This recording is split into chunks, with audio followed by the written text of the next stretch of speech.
Here's the thing, guys. Ain't nothing like a Sean Strickland press conference, is there? Ask him a question, he's going on his schizo answer for the next 20 minutes. And it's entertaining, it's fun, it's exciting, it's different. Talking about the Australian government, how women should be making sandwiches, why they have to keep fighting, how the fans changed his life. Dricus fights like he came in on the short bus, and then Dricus flipped that on him saying, I may be riding the short bus, but you're the one driving it, and he also shouldn't be around kids with that look anymore. That guy's the best trash talker in the sport, 100%. Even though he only talked for like 2 minutes of that press conference, every time he gets into his trash talking, always heat, man. He kind of trash talks like Dominic Cruz. And Strickland, why does he have that mustache? Bro, shave it off. He says he doesn't like looking at himself in the mirror, right? But he liked that mustache? Bro, shave it off. Shave off the mustache. But Strickland also talking about how the fans changed his life. And then he went after Khamzat Chimaev, talking about how Chimaev fled his country for a better life, came back to get on his knees for a dictator, went to a new country, launched a crypto scam and all this stuff. Says he's a great fighter, but he is not a great man. He wants that Khamzat Chimaev fight. Both guys did. I mean, Dricus said he did. He said he wanted to fight Khamzat, but he got Strickland instead. Strickland seems to be lining up a fight with Khamzat. He's building it already, as Joey Diaz would say, planting the seed, which would be one of the biggest fights of the year. I mean, can you imagine if Strickland defeats Dricus, he gets a fight with Khamzat, brings the trash talking up to an 11, both guys going back and forth. Hopefully they don't fight each other in the street. The UFC would have to keep those guys safe of each other up until they get into the octagon. That would 100% be one of the biggest fights of 2025. They used to train with each other too. Khamzat's already said some things on Twitter talking about Strickland's father. It's like, man, that is getting really nasty between them two. And if Strickland doesn't beat Dricus, then it's for naught. You know, he needs to get past Dricus first to get that big fight with Khamzat. And it's gonna be a tough one, man. Especially if that is staph infection. It could be just some cyst on his arm, but that looks like staph, man. It looks like a volcano on his upper left arm, but he said it's not staph.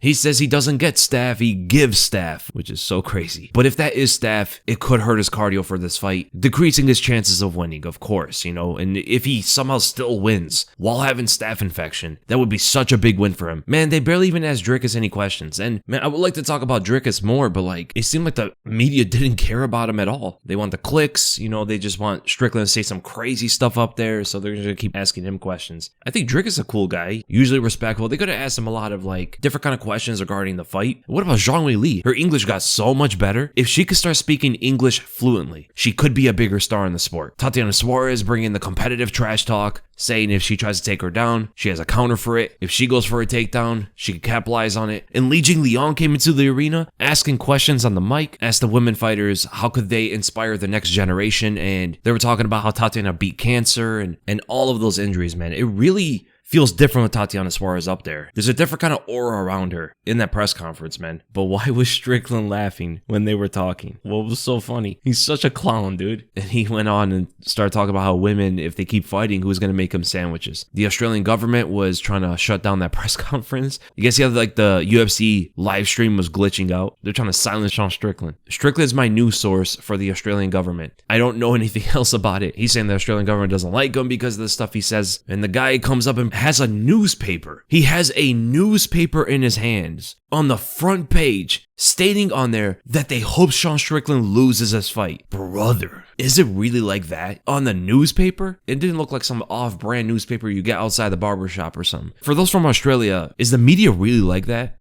Where they don't like people talking about certain things? I don't even know if there's free speech over there. Strickland says there isn't. And is it glazing if I mention how big Strickland looked out there? He looked shredded going into this fight. But if that is staph infection, we'll see if that affects his performance. But it's looking like he's coming out there to knock Dricus out, if he can. Again, we'll love to talk about Dricus more, but they didn't ask him like any questions. But regardless, at the end of the day, the fight should be really good. Strickland says it's going to be a war. The first Dricus fight was exciting, so hopefully they bring the fight in the octagon and make it an actual good one, because the card isn't the greatest. And I'll be covering the whole card on my prediction video within a few hours. So I'll see you guys there.